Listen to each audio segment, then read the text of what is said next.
Les départementales, c'est sur un canton qui comprend 7 communes. Gonesse et Villiers, c'est les deux grandes, et après il y a quelques villages autour. D'accord, ok. Voilà.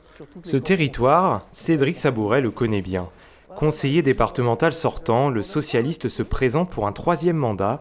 Objectif, tourner la page des dernières municipales de Gonesse, perdues avec seulement 42 voix d'écart. On va passer par là.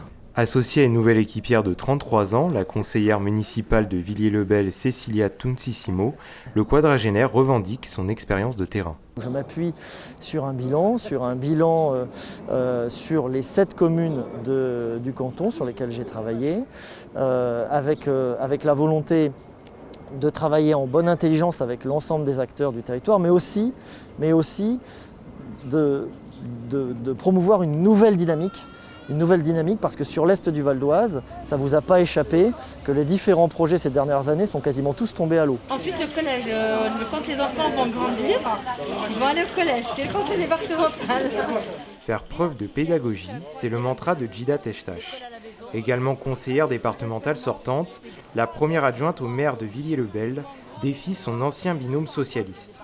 En cause, un manque de cohésion entre Cédric Sabouret et l'ex-socialiste, tout l'inverse à l'entendre de son nouveau partenaire, Christian Corot, adjoint au maire de Gonesse. J'ai fait le choix de partir avec Christian Corot parce qu'en tant qu'élus locaux tous les deux, nous avons des projets que nous portons avec nos deux maires, Jean-Pierre Blasi et Jean-Louis Marsac.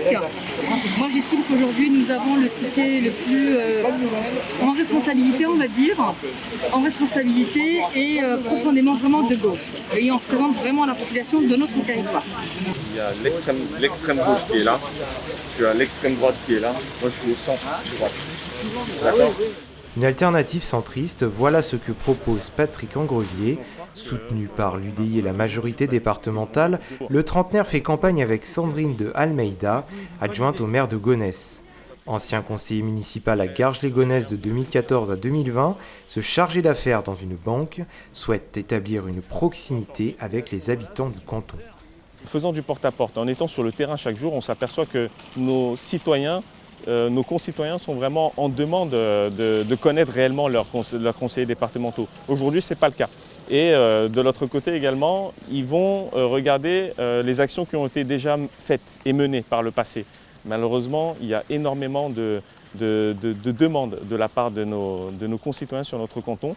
Face à lui, les Républicains et Libres présentent une candidature dissidente par l'intermédiaire de Francis Mallard et Marie-Line Yacan.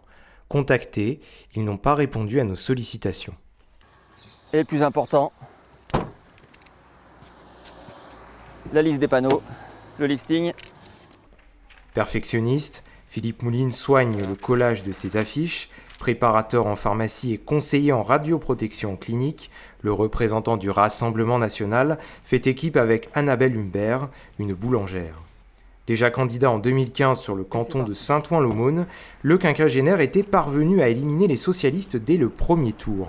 Cette fois, il compte encore aller plus loin. On a un peu plus de chance qu'en 2015 pour obtenir de bons résultats sur le département, du fait de la montée de Marine au Rassemblement national. En fait, je pense que sa montée au niveau national nous permet à nous de monter aussi au niveau local.